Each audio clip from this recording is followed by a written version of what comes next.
together to talk about all the things we used to do. The laughs, the passions, the little Sebastians, the pits we fell into. And we're putting it all in a podcast, then we'll send it up into the sky.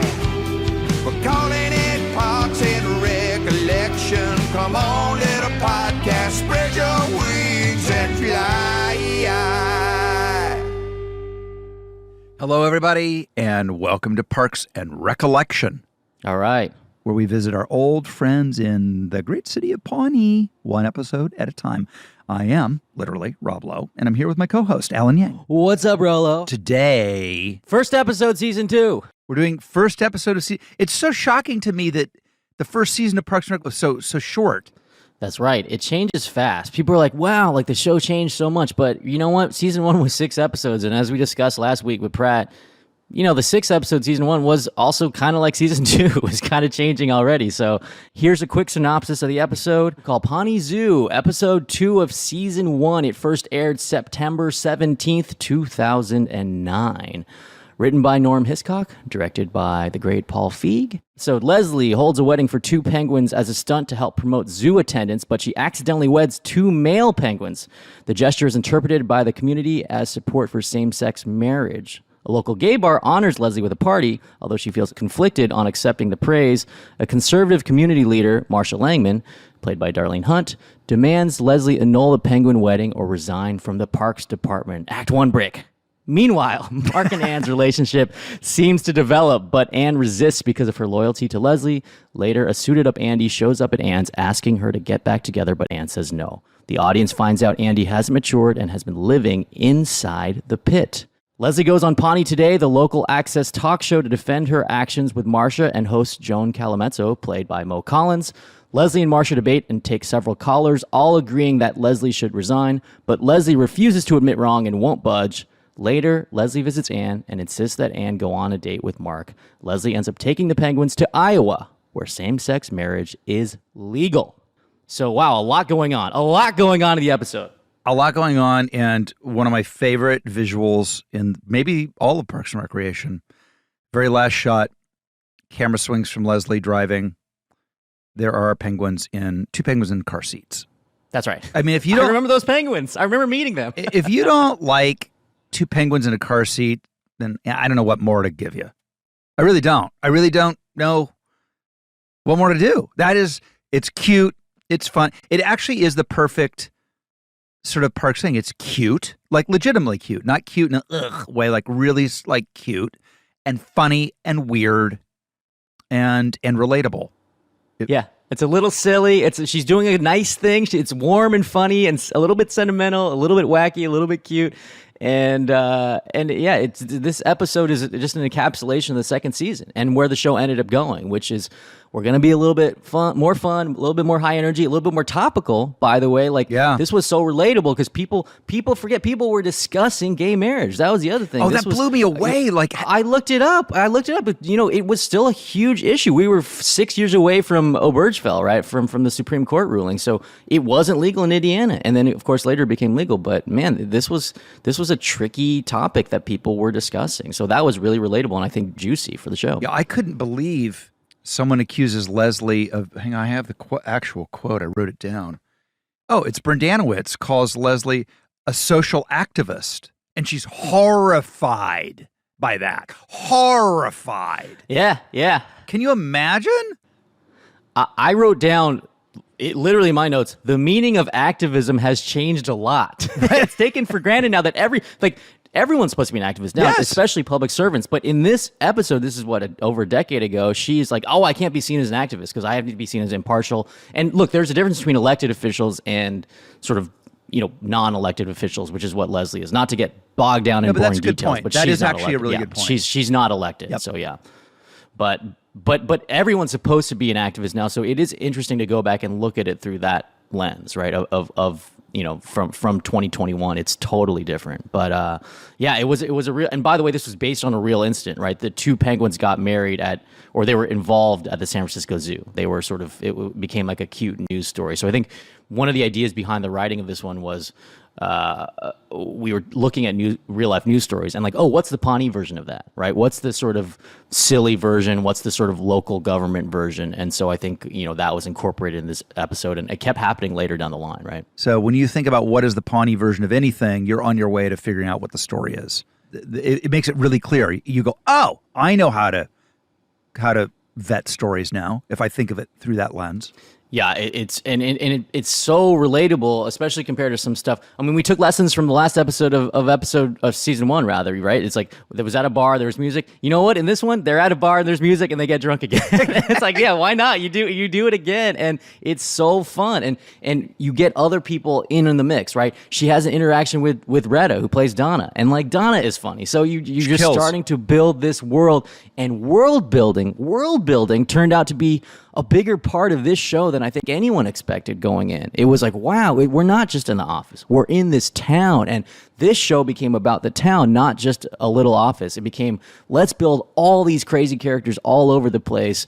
And, this was the beginning of that. I think they go, the Bulge ends up playing in the show later on. And all these places. I go to the Bulge. Comes back many. You're at the Bulge every Friday. Yeah, it's just like. But Chris Traeger goes to the Bulge, and it's one of my favorite things I did as Chris, and I think it was really, really early on.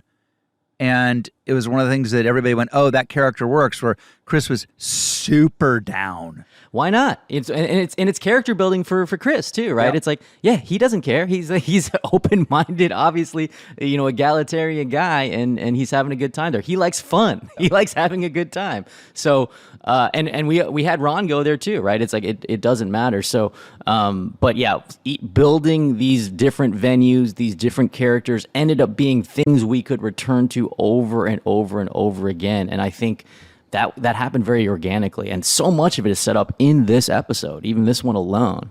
This one for me, Pawnee Zoo, is, ladies and gentlemen, would you like to meet Leslie Knope? Starting with her rapping at the beginning of the episode.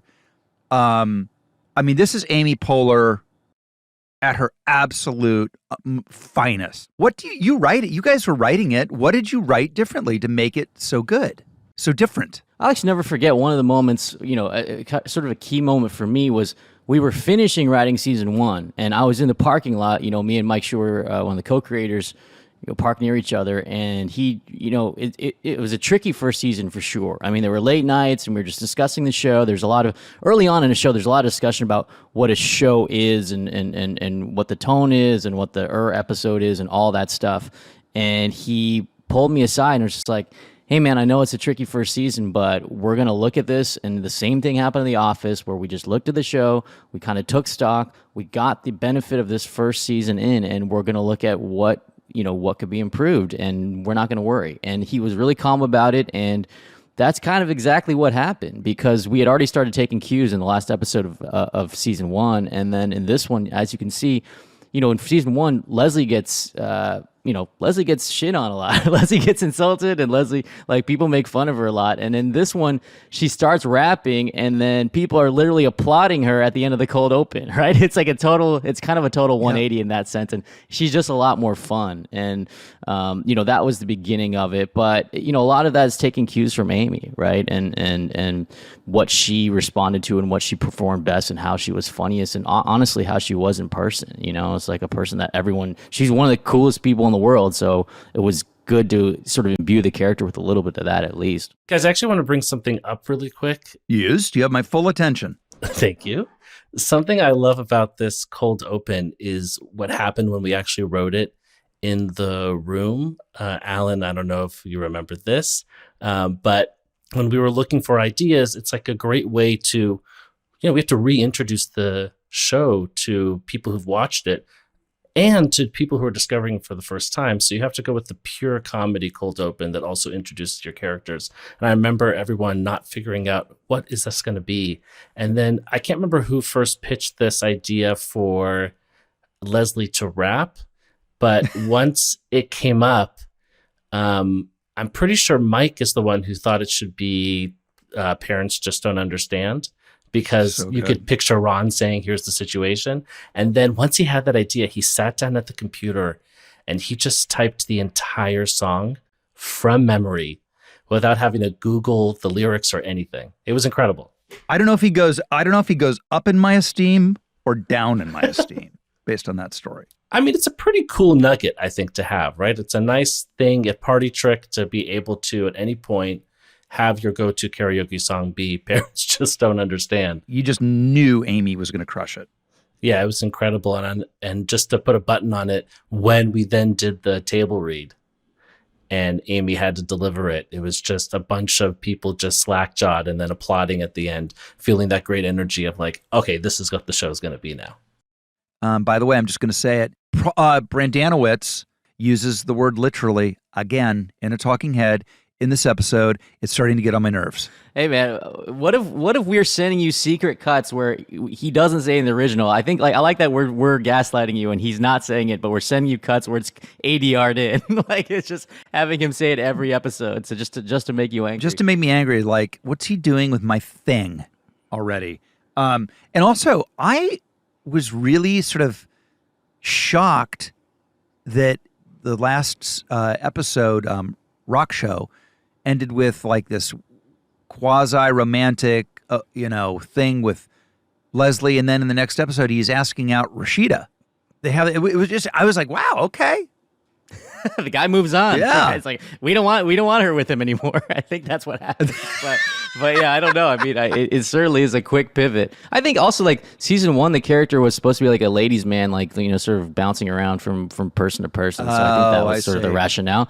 But I think again, spoiler alert. But then I think they do start going on dates. So we'll see. I guess we'll see. For those of you who haven't seen the show before, I guess we'll see. But it seems like it's what's leading towards. Because I had not seen these episodes, it was a real surprise for me. But now it all makes sense that when I joined many moons later, Rashida would always say, "I think Anne has slept with everybody in Pawnee," and now I know why. Because she wasn't kidding. Turns out she was just like, she also, I mean, there's some other crazy shit that happens later, but she's just like, her character's just like, kind of like, I want to make these people happy. Like, oh, I'll go on a date with you. It's like, yeah, I'm just going to go along with you. That's why she's a good pair with Leslie, because Leslie just like tells her what to do. It's like, yeah, okay, I just want to get along. I think this episode contains the first, like, truly, like, oh, how great Leslie and hug, where they realize that they have each other's backs. And I've heard I'm sort of stealing Amy's talking point here, but on network TV, particularly in comedies, true women's friendships were very rarely portrayed. They were always like bitching each other out or sandbagging each other, or it was very superficial. But this was a real friendship, and I think this is one of the first moments where they hug that you go, yeah, I love that these two love each other. Although it is hilarious that only 4 episodes ago, they'd never met. Yeah, now they're fast friends, and it's television. But yeah, that was always a really sort of important thing to Mike in the writer's room. He always mentioned that was kind of the core of the show, right? Is Leslie and Anne and their friendship and portraying it in a way that they were not toxic friends. They were not, talking behind each other's back or stabbing each other in the back or any of that stuff. And, I think that was really important to him. And I think also really early on, this was years, unfortunately, before this conversation was being had as much. But, he tried to make the writer's room as equitable as possible. I think he tried to hire, 50% women. And in comedy at the time, that was very difficult.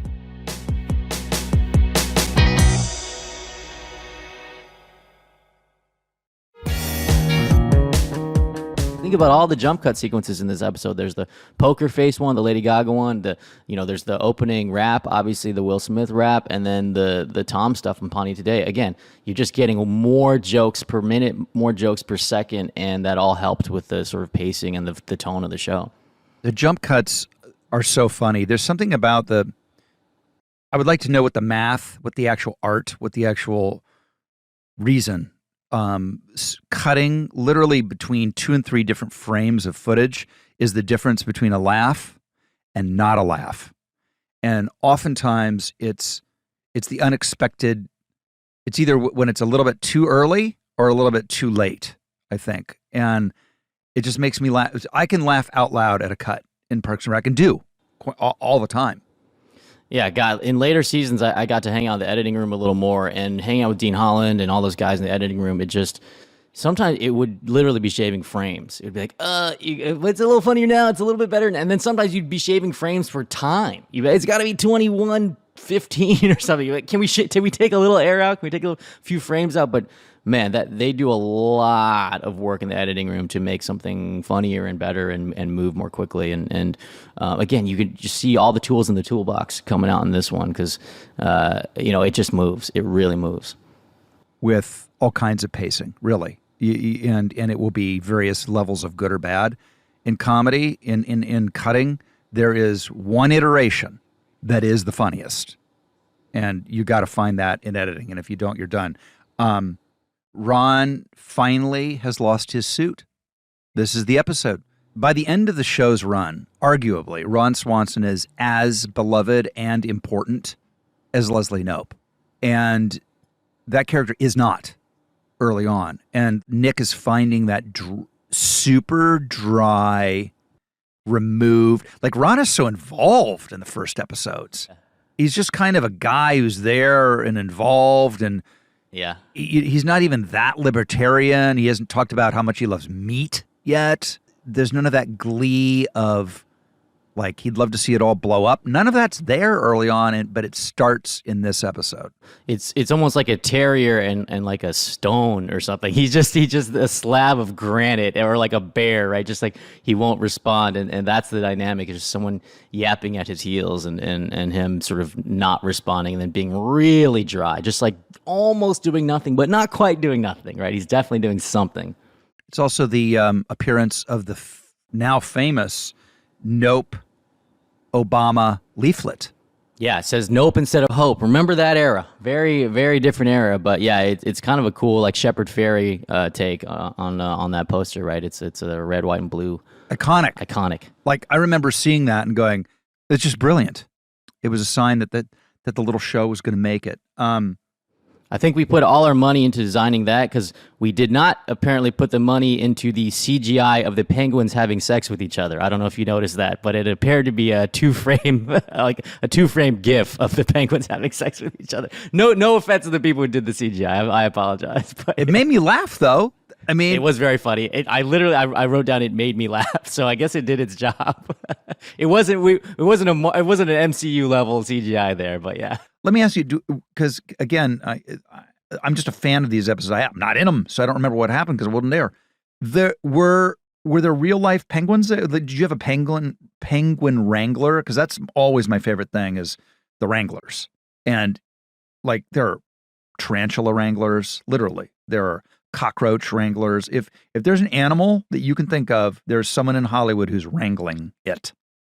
Were there penguin wranglers involved? We did have a penguin wrangler. I wasn't on set, and Alan might know better, but when we were in pre-production for the episode, we did have penguins on set in a little pen. Did they audition? Did the penguins audition? I don't know, but they were all dressed up for the part, which was great. But I'm so sorry for that joke also. But the writing staff came down to set to visit the penguins and take pictures with the penguins, and it was so great and fun. And Alan, I have this great one of you from the early season 2 with the penguins, and Katie and Rachel Axler together with the penguins. And I think it was Rachel who at one point wanted to pet one of the penguins, and the handler just immediately jumped in like a ninja move to say, no, you don't want to do that. So I don't know what's... That sounds like the kind of animal you should put in front of 200 people. But they're professionals. They are. And they go back to their little trailers, and it's so cute. See, and that's another weird lesson is like you're there on the ground floor, and you guys all have this idea of what it should be, and maybe it doesn't quite work out for budget or whatever, like you're alluding to. And I'm just an audience member. Like, I don't know what you were thinking. I didn't know what was coming. And I watch it, and I just laugh. So sometimes... the world works in mysterious ways because it may not have been what you guys wanted, but my God, that was funny. Those penguins having sex. I forgot about it. It worked. And also we put black bars up. So that must have been a choice too. It's It's pretty great. We talked about this. Is this the first episode where Donna Meagle speaks? I think it might be. It's either the first or second time, and she kills it. She's like, you get who she is. Right? She's very high status. Yeah, she's like, oh, I get it. You know, she's like, you're gonna turn someone out. Yeah, you're gonna turn someone out. She's like, that is hands down the best interaction I've had with Donna. That's right. And you get that Leslie really wants Donna to like her, so it's all that dynamic's already in there. When Leslie laughs at Donna. Leslie's so we all know anyone who knows Amy, one of the first things you'd say about her is her laugh. You'd talk about her laugh. And when Amy directs, one of the great joys is, she'd be off in the other room at the monitor, and maybe you're working on a set that's farther away, and you hear that cackle. And the cackle is in this episode. Amy cackles, it's her actual Amy Poehler laugh when she laughs at something Donna says in this episode. And I love someone with a good laugh, and for sure Poehler is probably on the Mount Rushmore of good laughs. Yes, it's always rewarding too, because it's like, man, I made her laugh. That's also very, very rewarding. But you just see the humanity come through, man. You can see the humanity come through, and it's just a bunch of joy. It's just a bunch of joy seeping into the show this episode. What I also like you said it in the intro, the Act 1 break is so clean.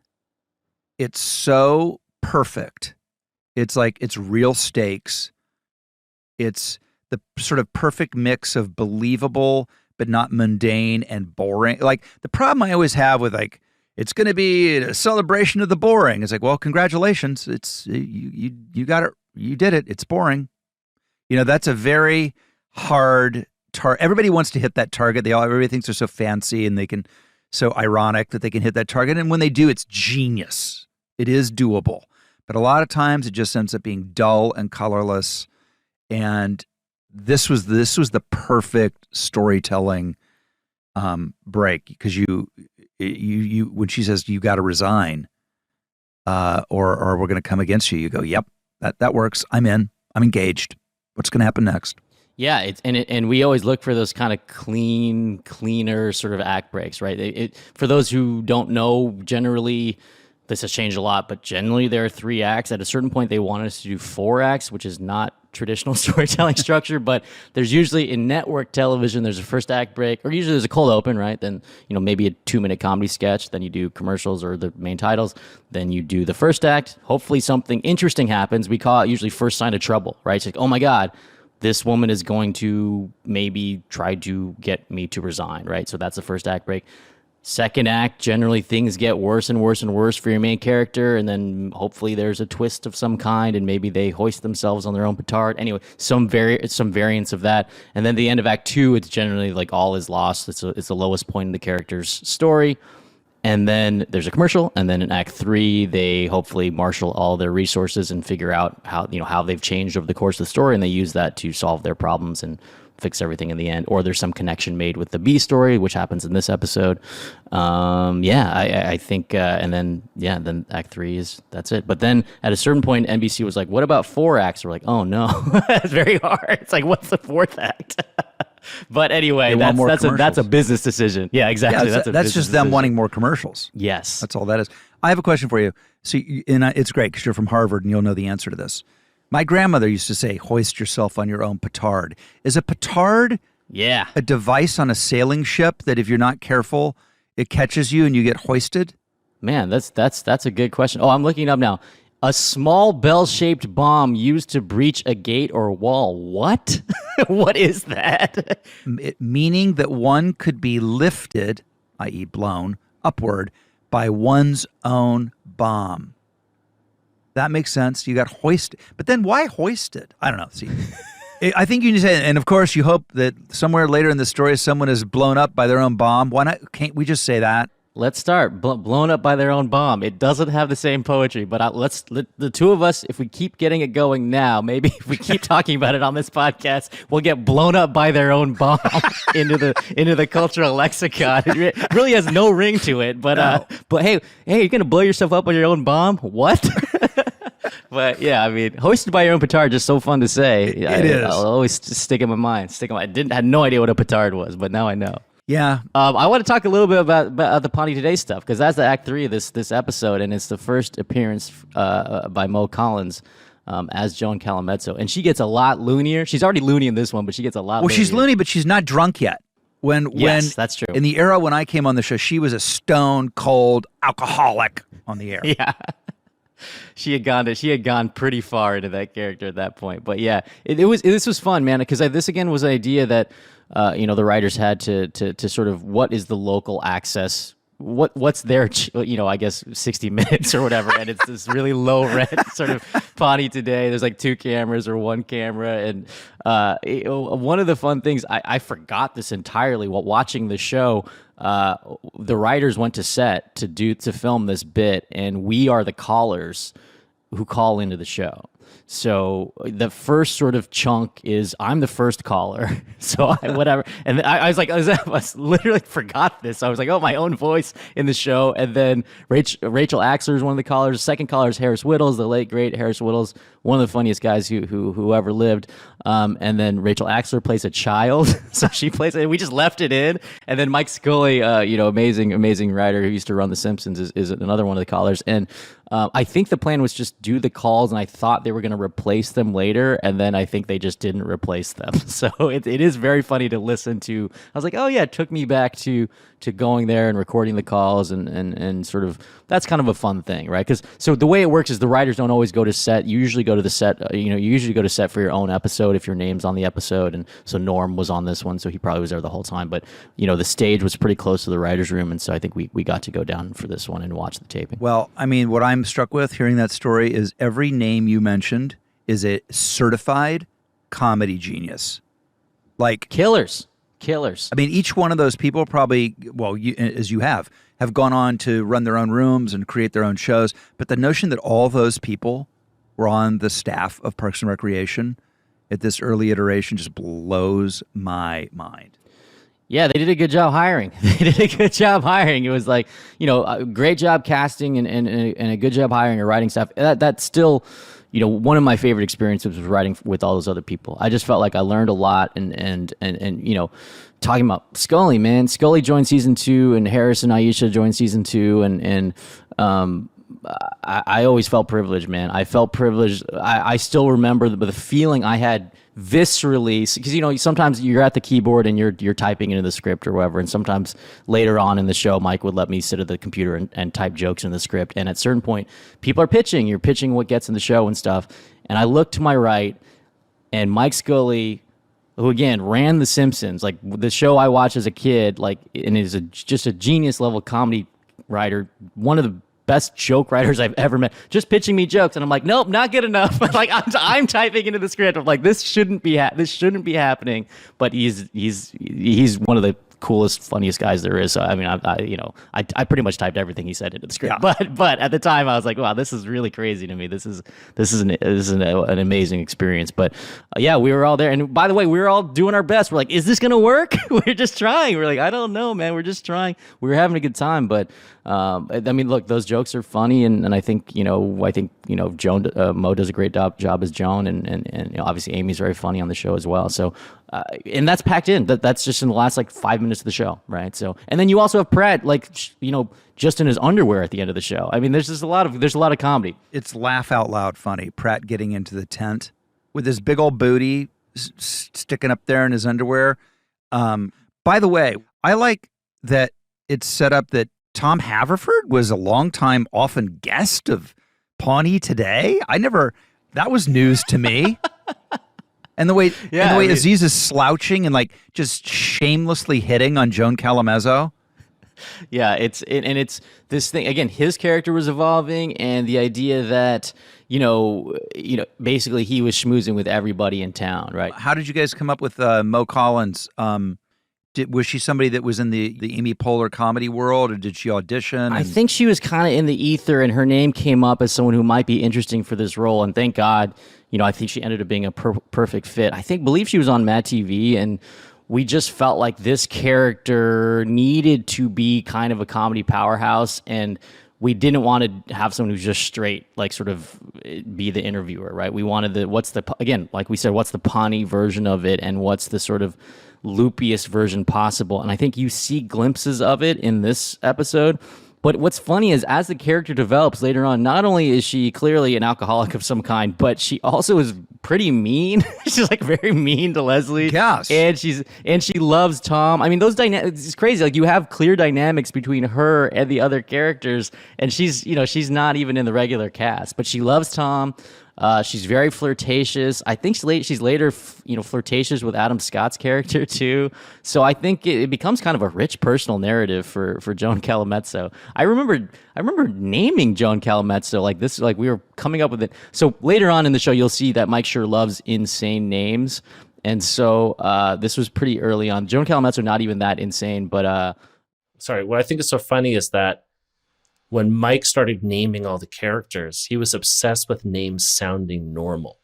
So when he came up with Mark Brendanowitz, I remember I was his assistant at the time, and I said, well, that's a very silly name. He said, that's what people's names are, and they are spelled weird, and they look weird, but that's just what a human name is. And that was season 1, Mike. And by season 5, 6, 7, he has come up with people named Gretzky, Susan Pellegrino, and Judy Sapazapaz, which is just Zappos as a palindrome twice because it made everyone laugh. So here's a guy who wanted people to sound normal and then pretty much was just intentionally screwing with actors' IMDb profiles. Wait, dig me deeper on the IMDb profile. That makes me laugh. What was he doing? Well, Mike had this thing where it'd be so funny if, and I think it cracked everybody up. Here you are, you're auditioning for Parks and Recreation. You're on one episode before this part for this one ep, and you're in your IMDb profile because when you look at people's, like, especially, day players, you see just like Harry, cop number 1, Susan, whatever. I get you. And then to see that, and then Judy Sapazapaz. That's really funny. Macbeth at Royal Stratford Theater. Judy Sapazapaz, Parks and Recreation. I remember working with Gary Marshall when he was the king of television, when he was, Happy Days, Laverne and Shirley, Mork and Mindy, I think Odd Couple. I mean, just the king of network television in the 70s. And I did a pilot with him. It ended up being horrible. But he named my character, and I remember he goes, "You're gonna be a tailor. You're gonna be a tailor, a teenage tailor at a jean shop, and you'll wear the jeans, and it'll be looking hot, and the girls will be Tucker Toomey will be your name. Tucker, it's got a double T. Tucker. It's funny. It's funny." I was like, "All right, Tucker Toomey." Really, really crazy. I remember one day on the set talking about Mike, and he goes, "I gotta go. I gotta write the names for all of the headshots of the past Pawnee mayors that are going to be on the wall on the set. First of all, you'd never see the faces, let alone the names." And he was so excited to come up with 20 names that you're never going to see. Never going to see. I think the staff also pitched on those names. I think I got a few names in there. You'll never see them. But yeah, it's a lot of just I think something he really enjoyed, and it got him through making the show. So God bless. But yeah. I can't believe you, as huge baseball fans that you are, and that Mike Schur is as well, that you guys didn't get into that whole thing that I like to do to entertain myself, of great forgotten baseball names. That was a big thing in the room. I mean, this is a true aside, but one thing we would do in the room was we would play a game called Sporkle, which is a quiz game online where it's like a trivia game, right? It would be like, yeah, who are the starting lineups for every team in the NBA in 1983? And then you would just go through. At a certain point, again, NBC probably shouldn't know about this, but we were probably playing that game 8 hours a day. So it's like a true waste of time. I'll keep talking about it. There are many Sporkle stories, but there at a certain point people were betting on it. Like, you would try, the whole room would guess. People were challenging each other. This was much later, after the show had been figured out a little more. I think season 2 we were still working hard on the show, but later on it was like, oh my God, it was just quiz games. It was just trying to figure out, again, it was a lot of baseball, it was a lot of movies, it was a lot of random music. It's like, whoa, the Billboard Top 200 in 1996. Here we go. It's like, all right, Pearl Jam. It's like a lot of that. But yeah, this is how we procrastinate in the writer's room. It was a you got to waste a lot of time to be productive, man. You can't just be productive 24/7. No, but it is true, and that's the thing that I think that it is always so interesting about writers' rooms is particularly comedy, and the ones that I've been able to observe with Family Guy. I remember spending some time in their writer's room, and I didn't see them do 1 second of work. It was there was something on YouTube video they were watching, but that's what you do to inspire yourselves. I mean, that is working. That actually is working because it's unplugging you and letting your sort of fun meter ramp up. Yeah, and it's nice to build camaraderie too. I mean, that's the other thing is like we all liked each other, and that helps. If you're staying late to break a story, you're staying for dinner. At least you had some fun that day. Now, can you go too far? Yes, I think it's like, well, if we wasted too much time, then that's why we're here till midnight. But generally on Parks, we were not there till midnight. So credit to Mike for that. That is a common thing on comedy writing staffs to be there. To like sleep in the office and people taking pride in like, I haven't showered in 2 weeks. I've been working. It's like, no, I don't like that. Let's work 10 to 6 or something. And let's be civilized and let's have a good time, but let's work while we're here. And so people can go home and see their families or have a single life if they are in that stage of their life. There's a lot of people that are like, you know what? I think I'd like to stay here till 2:00 in the morning. I think that's part of it, Rob. I think that's part of it. Yeah.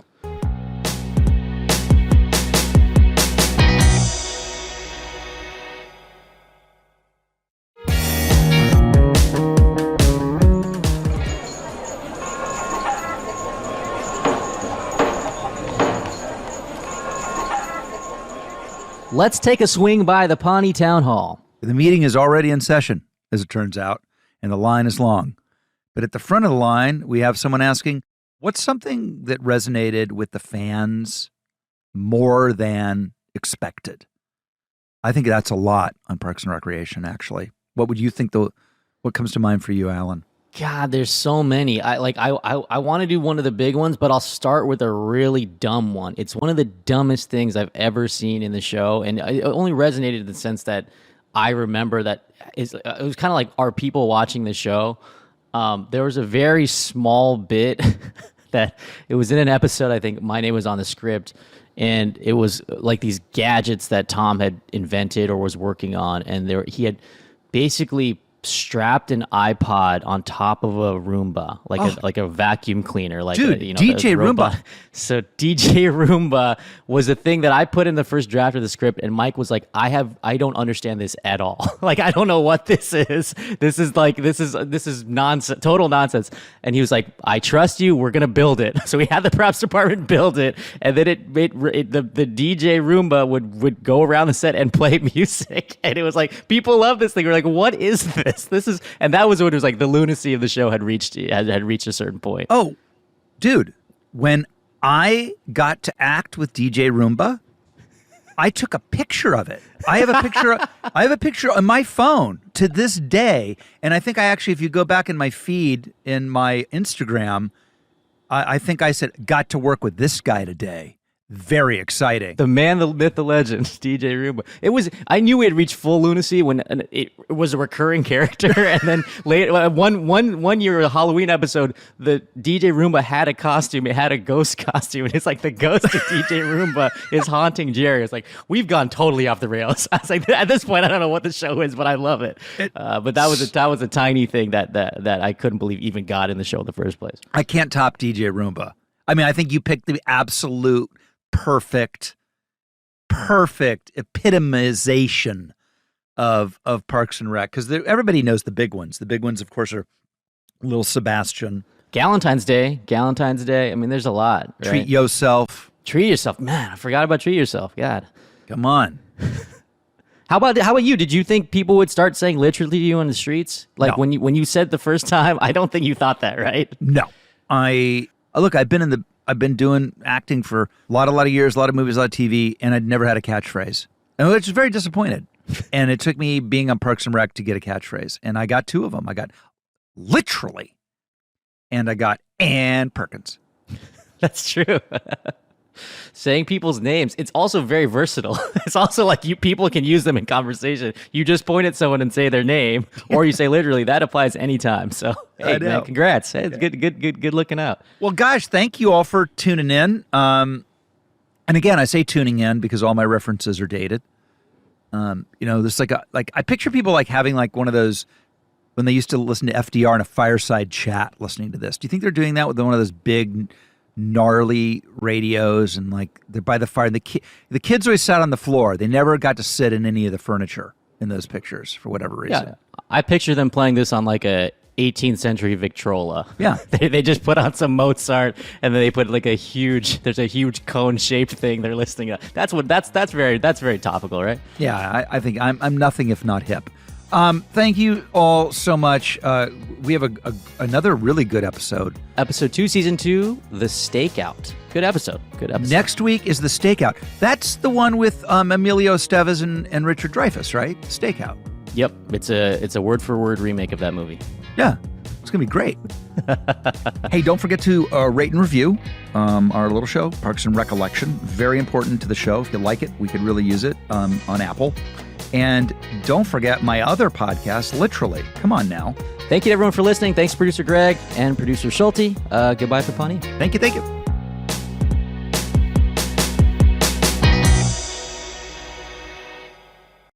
This episode of Parks and Recollection is produced by Greg Levine and me, Rob Schulte.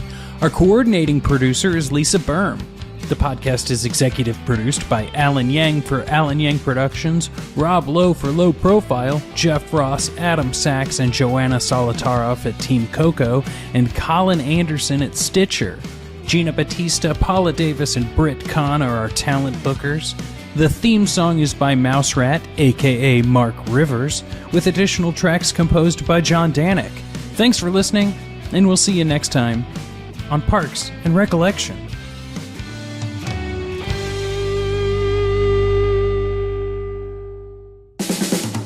This has been a Team Coco production in association with Stitcher.